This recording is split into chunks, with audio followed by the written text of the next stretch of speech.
Okay. So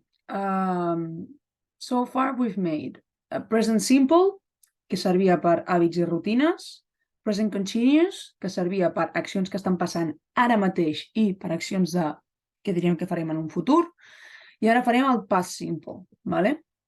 A veure...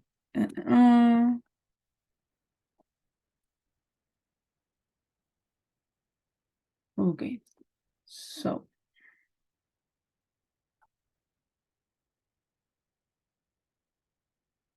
Past simple. Per què serveix aquest temps verbal? Past simple serveix per accions que estan acabades.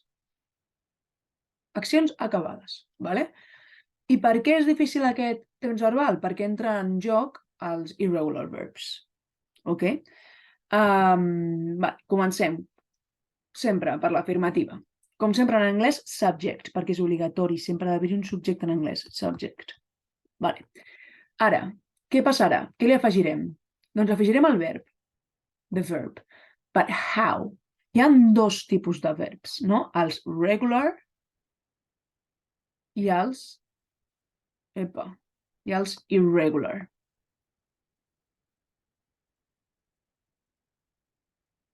Vale?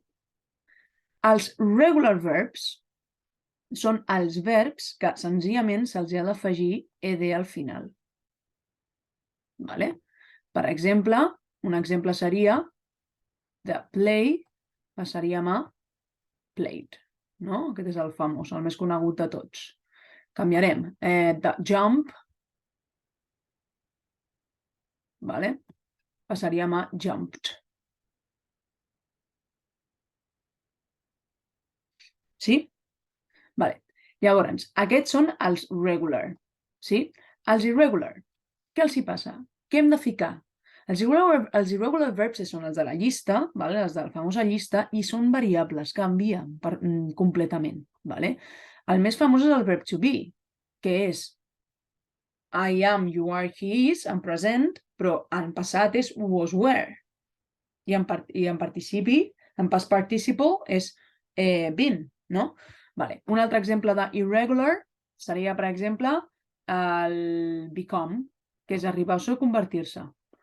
Become és en present, bueno, en infinitiu. En passat seria became. Veieu que canvia ja una A, ja no és una O. Become, became, i el participi, el past participle, és become un altre cop. Però no tots els verbs segueixen el mateix patró. Perquè, per exemple, el verb comprar, vale, és buy, en infinitiu, en passat és bought, i en past participle és bought. Vale? Hi ha diferents patrons. Per tant, per al past simple, quin agafarem? Agafarem el de la segona columna, second column. Vale? Sí? Llavors és second column. Uf, que malament. Column, ara. Vale? Second column. S'entén, no? Una mica mal escrit, però sí, s'entén. Second column de la llista de verbs regulars. I després, doncs, hi ha els complements, no? Complements.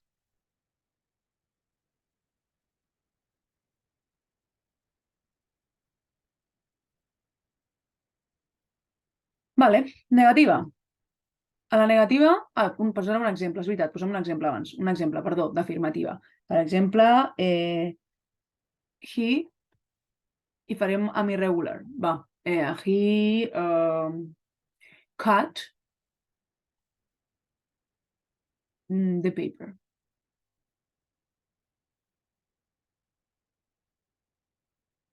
Vale? Cut és irregular, és cut, cut, cut. És igual, se repeteix, en infinitiu és cut, en la segona columna és cut i a la tercera és cut. Per tant, seria, no canviaria res. He cut the paper, vale? O he bought a t-shirt. Això vol dir que ell va comprar en un passat una samarreta, no? He bought a t-shirt. Vale. La negativa. La negativa, com sempre, comencem amb subject també. Vale? I ara el que passa, el que canvia és que li fiquem l'auxiliar. Que quin és l'auxiliar del past simple? El did. Vale? És el mateix auxiliar que el del present simple, però en passat. El del present simple, jo no jugo a pilota, en present, és I don't play with the ball. I don't play with the ball. Vale? Però en passat seria I didn't play with the ball, o I did not, perquè es fica el did més el not. Vale? Que això es pot juntar i quedaria didn't.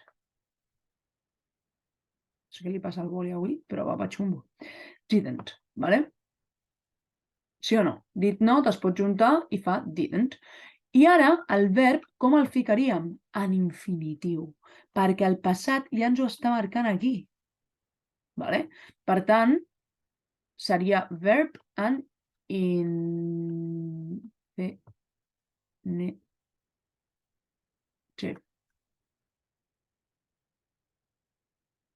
Plus complements, els complements.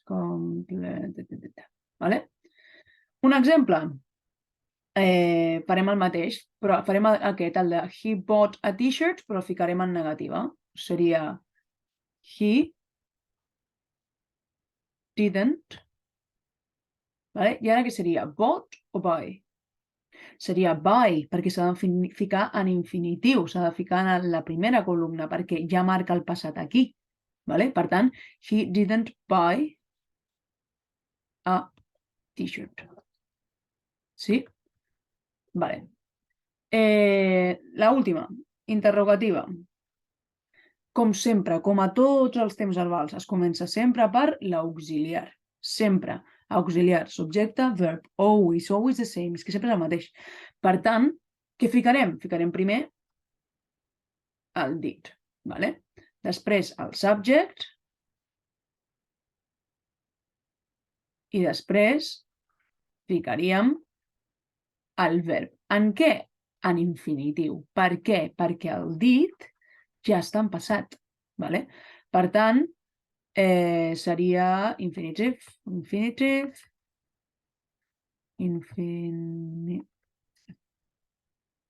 Vale.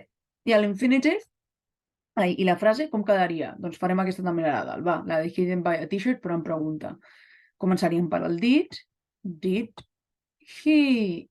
I ara no posaríem bought, vale? No posaríem el bought ara, perquè aquesta és la segona columna. Posaríem la primera columna perquè ja marca aquí el did i ens està marcant el passat. Per tant, did he buy a t-shirt?